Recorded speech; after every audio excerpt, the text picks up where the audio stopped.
Okay. The first band is a black metal band called Krishna. I can't pronounce the name. It's Ankrismah. And Krishna with their album Drive in the Abyss. Looks like there's like a little piranha right there.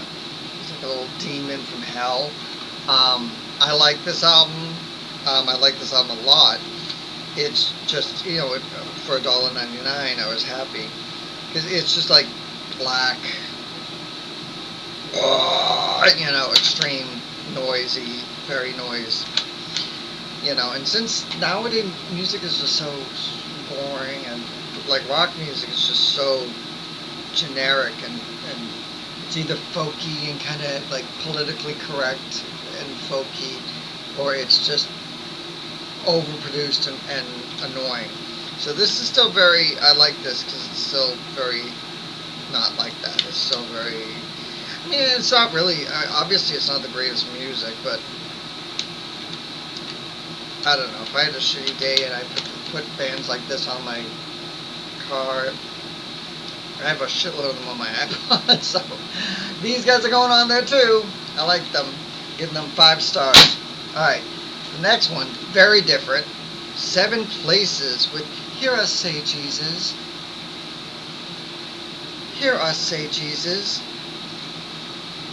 I looked them up, and it's funny because you try to look up the band, and there's no information about the band. There's a lot of information about their name, because I guess they think their name is really clever.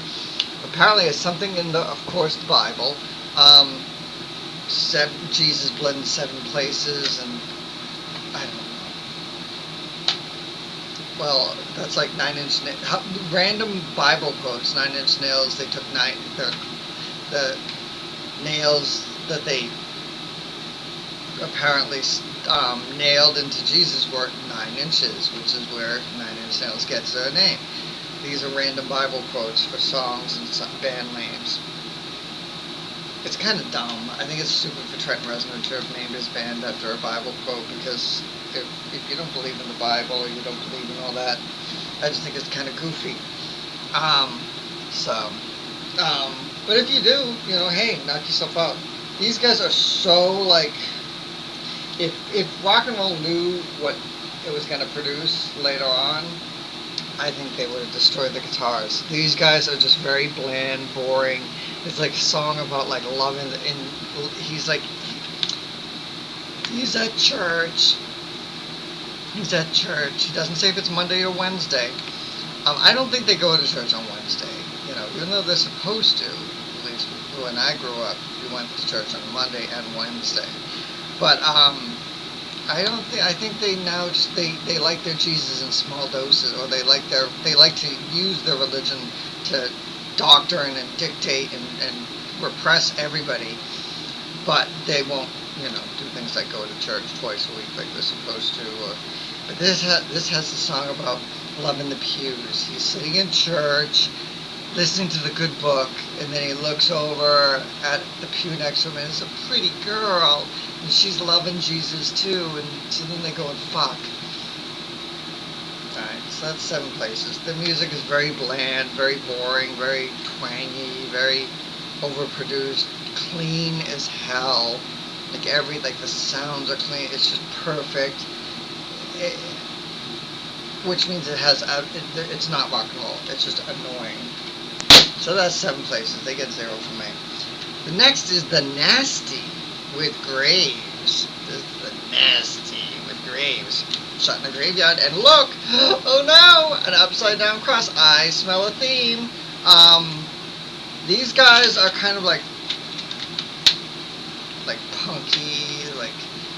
punky, exactly. It's the best way to describe them. They're kind of like a punky thing, like they're bad. The word fits them, because they're kind of like a punk band, but they're very commercial. They want to be a rock. They want to be like famous, and you can tell because they're like, well, we're gonna be annoying. We're punk. Like Green Day was. When they're like, we're gonna walk around with braiding hair, and yell at the MTV Music Awards because that's so rebellious. Like, going to the MTV Music Awards alone, you lose.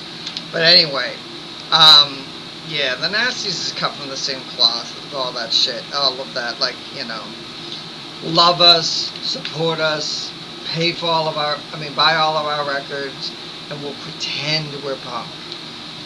So that's it. That's it for this time. There's a lot of crap, but they're only $1 a piece. The Nasty gets 1 star, like 7 places.